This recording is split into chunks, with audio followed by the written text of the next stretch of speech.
pedimos também, ó irmão, por toda a equipe da Rádio Educadora, todos os colaboradores, os patrocinadores da Rádio Educadora.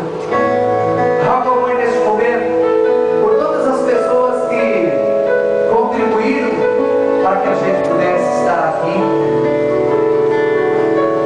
por todas as equipes que trabalharam incansavelmente, organizando esta noite para todos nós. Ó Mãe Santa, esta noite, estamos quase terminando a Santa Missa.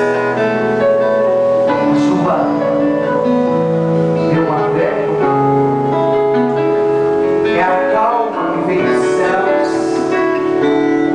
Depois da tempestade sempre é bonança. Por isso nós acreditamos, ó Mãe, sinais do céu na nossa vida.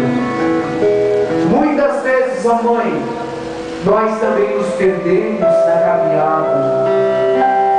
Seja intercessora, conduzidos a cada um de nós no coração de Jesus.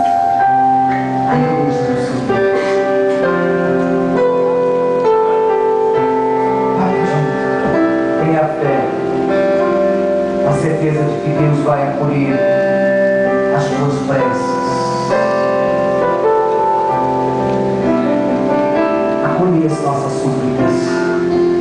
Mãe do Rocio, Mãe do Deus que se fez homem, em vossas mãos nos consagramos hoje. Abrace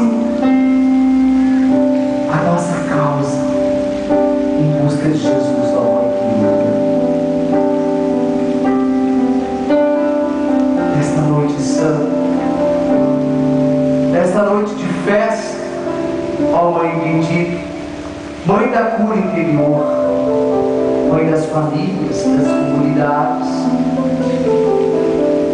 Mãe do Cristo Senhor nosso, nos abençoe.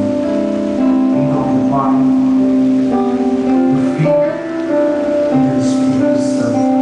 Amém. Ainda não terminou? Dá pra gente fechar o guarda-chuva agora? Não tá chovendo mais, né? Não tá? Só um pouquinho. Só um pouquinho. Vamos dar aí uma salva de palmas bem bonita, Nossa Senhora do Rocio. Mais forte!